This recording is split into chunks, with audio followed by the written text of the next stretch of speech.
Now let's talk about a tool that is pretty much in everybody's bag. Yes, it's your phone. Now, this isn't a video about just any phone.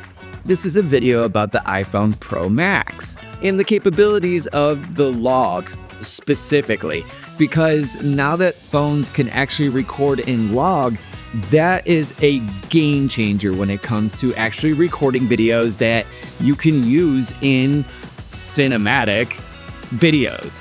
What I want to use with this iPhone is also a gimbal. Yeah, let's just go purchase a gimbal real quick.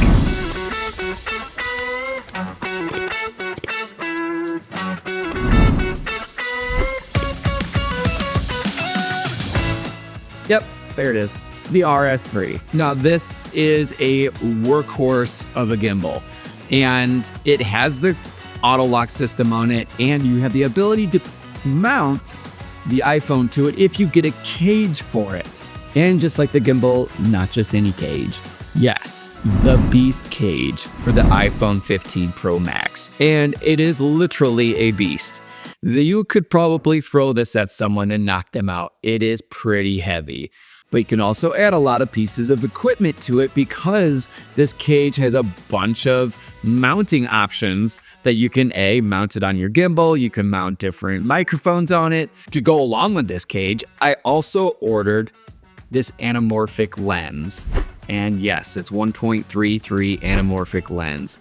Just to see how that would look, get some of those wide angle shots and really test it along with the gimbal. And do you really need a gimbal? But the first thing you want to do is download that Blackmagic app and be able to shoot in log on your phone. And combined with that lens, you need to make sure that you can change the settings in the program to make sure it says 1.33 so it de-squeezes the image. Okay, Blackmagic app, here it is. Now, you're gonna go into the settings, and the first thing you're gonna see is the codec. You gotta make sure you put it on Apple ProRes 422 HQ.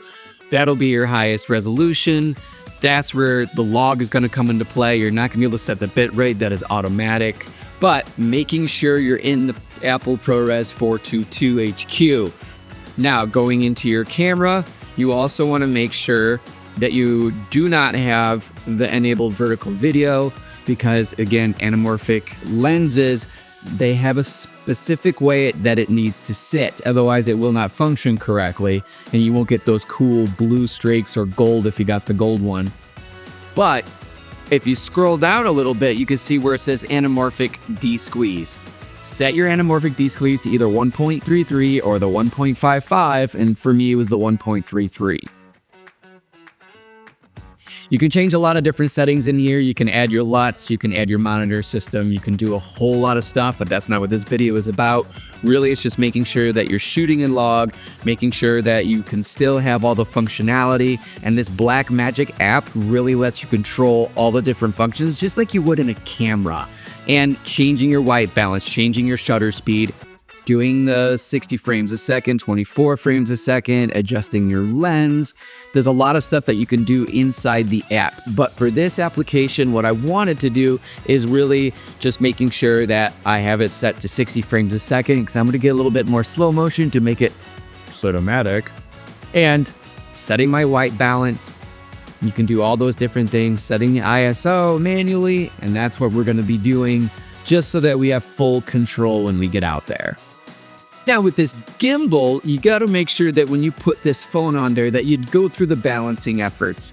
And let's just say that it does take a second or two to get that thing fully balanced, but when it's on there, it is nowhere near as heavy when putting on an actual camera. So the phone on that mount, let's just see what that looks like. Oh, there it is. Yeah, this is gonna be awesome. It functions just as if I was using my regular camera. And I'm stoked to go see what this is gonna do because it feels like my camera too. It's still got a little bit of weight to it, but I can still do all the same things like I would do with my DSLR. And wow. Let's see if it all locks up. Yeah, there we go. So let's take this and go outside and see what kind of shenanigans we can get ourselves into.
Okay. It is cold out here. But you can see kind of testing all that out, and you can see that it is stabilized. I was using the gimbal, I was holding it, I was running around with it on the bike. And now I kind of want to test what it's like just being handheld instead of on the gimbal. And I do have that anamorphic lens on there. You can see just by how wide that is, it's capturing everything all at once. But now I want to test it just as a handheld, and can we get smooth cinematic shots with it? And do you really need a gimbal combined with your phone? I mean, maybe not. Maybe you can just hold it really still and get some awesome shots with it.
All right, that was awesome. That was a lot of fun testing that out, testing how it all works, understanding how to use the movement, running around on that bike out in the middle of craziness. I really think it's just using the tools that you've got, and if it's just your phone, use your phone, especially these latest phones. I mean, come on, log footage. You know, now you can edit and color grade and do all those different things. It's insane what you can do right now. So there really is no excuse to get out there and go shoot some stuff and go film and go do all the things that you have in your head and you're gonna try and get out. Don't be scared of it. Just go start filming, editing, and doing it all over and constantly. Repetition, practice, fail, do it again. And that's what all that was about. And that's why I like doing this kind of stuff, is you're just testing things. You're trying to figure out like, well, what else can I use that for? And I'm going to be doing a lot more experimentation with it. So whether or not you got the iPhone 15, 16, whatever, get out there and film something. Go try it out, understand how it works, give it a shot. All right, that's it for me for today. Let me know if you like this video. Leave a comment below. What is it that you like to use? Your iPhone, your camera? Do you like a gimbal? Do you not like a gimbal? Like and subscribe, and I will see you on the next video.